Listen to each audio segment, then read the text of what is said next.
ទេពូអង្ការនៅរៀនស្គាល់ឈ្មោះគ្រូអត់អាណាក៏ដោយឲ្យតែចេញមកនិយាយថាការនៅរៀនមិនដែលចាំឈ្មោះគ្រូសិតតែពួកអាឈួតសិតតែពួកអាភ្លើមិនដឹងគុណមិនដឹងចាស់ព្រឹទ្ធាចារ្យគ្រូបាអាចារ្យហើយវាមិនដែលឯងនៅរៀនរាប់ឆ្នាំឯងមិនដែលចាំសូម្បីតែគ្រូឈ្មោះមួយទេ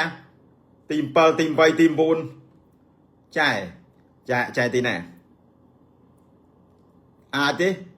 នៅរៀននៅវិទ្យាល័យនៅអនុវិទ្យាល័យអូភ្លេចឈ្មោះគ្រូសូម្បីតែពូឥឡូវហ្នឹងក៏ពូចាំដែរអូគ្រូលោកគ្រូច្រដាគ្រូកើមីសែលគ្រូលៀនឈុនហៃលោកគ្រូម៉ាន់មីនី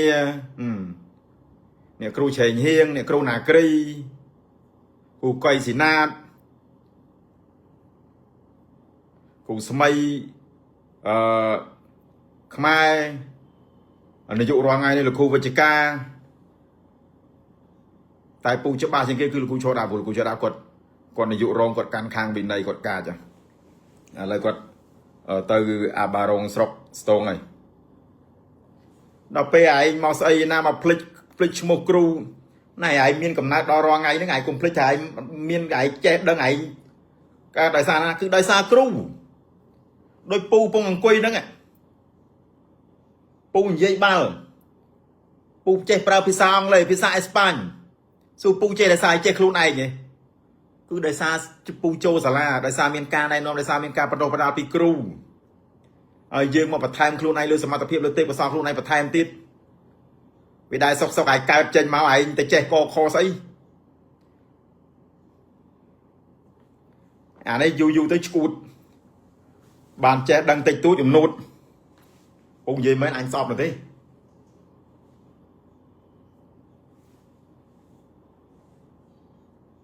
ហើយរៀនដល់អនុបណ្ឌិតក៏ដោយបើគ្មានគ្រូអ្នកបណ្ដុះបណ្ដាលបើគ្មានឯងបានចូលសាលាទេឯងវាគ្មានកំណើតទេហើយបើឯងភ្លេចកំណើតភ្លេចគ្រូឯងគ្មានកំណើតទេគ្មានកំណើត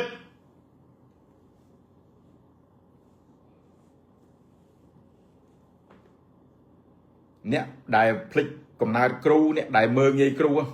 ពូឲ្យសិលធម៌ស្មើសូន្យហ្មងអញប្រាប់សូម្បីតែមេចៅក៏វាមានគ្រូវាដែរក៏វាមានគ្រូបង្ហាត់វាមានធីមវាបង្ហាត់វាចេះលួចចេះឆក់ចេះប្លន់មានម៉ោងវាចេញមួយថ្ងៃប្រហែលពេលមានពេលព្រឹកពេលយប់និងទីភ្លឺវាមានគ្រូវាមានអីអ្នកបង្ហាត់បង្រៀនវាណាឯងមកចេញមកស្អីណាភ្លេចគ្រូភ្លេចបាអាចារ្យអីអានេះ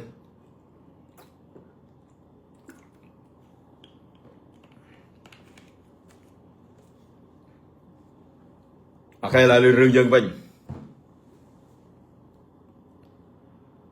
ពូវាប្របាកនឹងបដិសេធប្របាកនឹងប្រកែកហ្មងដល់ពេលម៉ែស៊ីល្អពេកទៅ